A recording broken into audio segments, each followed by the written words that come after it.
What's it been like, the response of either Japanese women or Asian women for you, of your performance? Ooh, I'm trying not to get emotional. Okay. Okay, Let's see it. can we pause?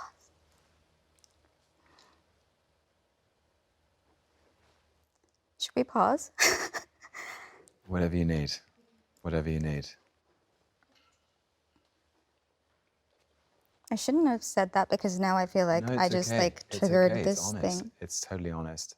So there's a response. Yeah. So what's it like? Been like the response of Japanese and Asian women? Well, we were on the press tour and we were in Washington, D.C., and we showed our first 2 episodes to a Japanese community. And after the screening, multiple young girls came up to me being like, this is the first time I'm seeing like a real Japanese character that I can really relate to. And they were getting emotional as well because I think that it was kind of something that they had internalized of like not being able to speak and they're having to behave and they thought that's the way that they should be. But I think it kind of allowed them to accept that it's okay to feel these struggles and express it. And, you know, in Japan, I think that we do see certain characters like that, but in Western media, it was my first time reading a script that felt like she was not, first of all, sidelined, and we were really seeing that vulnerability, but also the strength within her, and we see her kind of find her voice towards the end. And I feel like if I had seen characters like Mariko on screen growing up, then that would have kind of formed me in a different way. I wouldn't have internalized all those expectations. And so I could tell that the whole story of Shogun, but the characters, the female characters in our show had kind of had a different impact on these women. Wow. Instead of using Justiceai as a way to critique viewpoints or to deconstruct somebody's racism, you can also learn it to educate yourself on the culture of others. And that's what I want to do today with this video.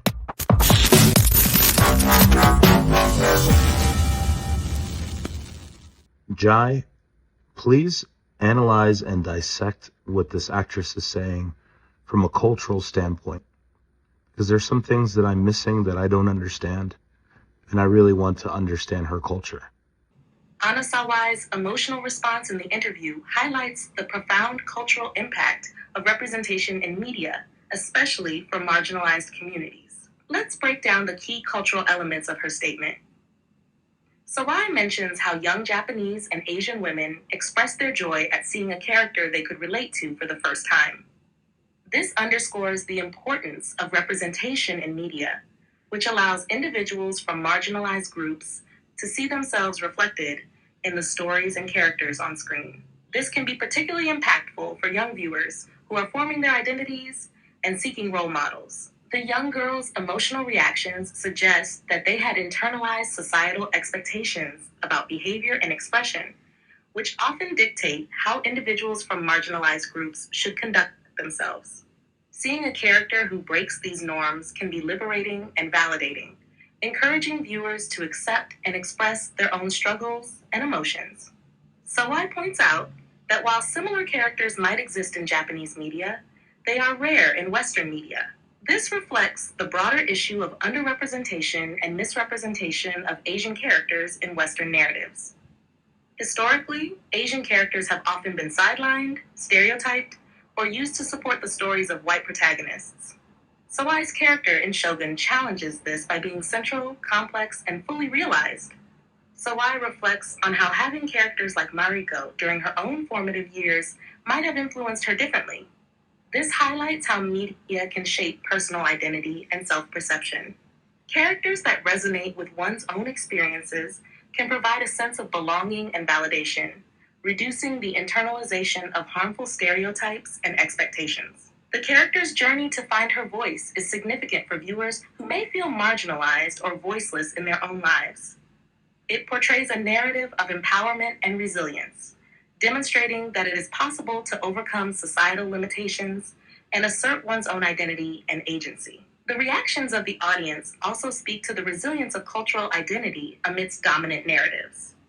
The emotional response indicates a collective longing for authentic representation and a deep-seated need to see one's own culture and struggles acknowledged and respected in mainstream media. Sawai's comments reflect broader cultural dynamics related to representation, identity, and the impact of media on marginalized communities. By bringing authentic Japanese characters to Western media, Shogun contributes to a more inclusive and diverse cultural landscape, offering both representation and inspiration to viewers who have long been underserved by mainstream media. What are some common misconceptions that we here in the West have about Japanese culture or Asians in general?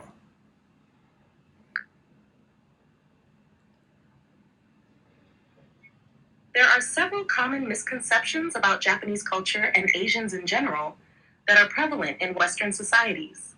Here are a few. 1. Monolithic identity. One of the biggest misconceptions is viewing Asian cultures as a single homogeneous entity. In reality, Asia is incredibly diverse, with vast differences in culture, language, history, and traditions among countries, and even within regions of the same country. 2. Perpetual foreigners.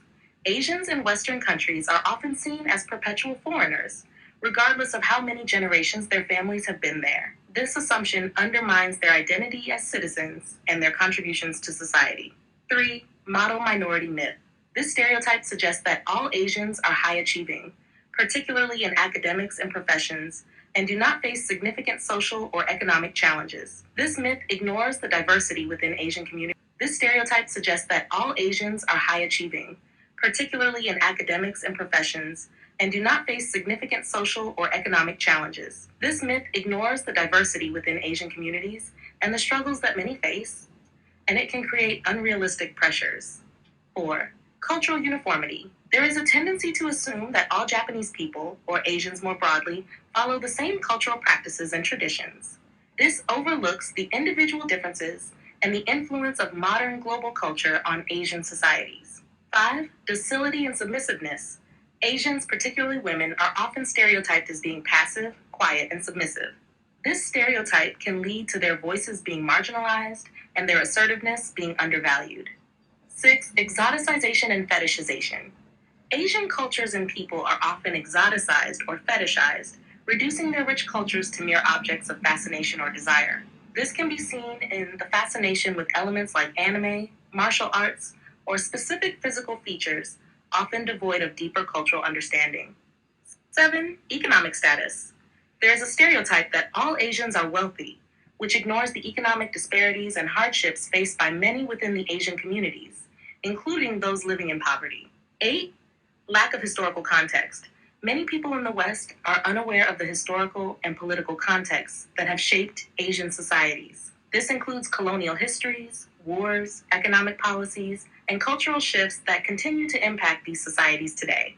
Understanding and addressing these misconceptions requires a nuanced and respectful engagement with the rich diversity of Asian cultures and experiences.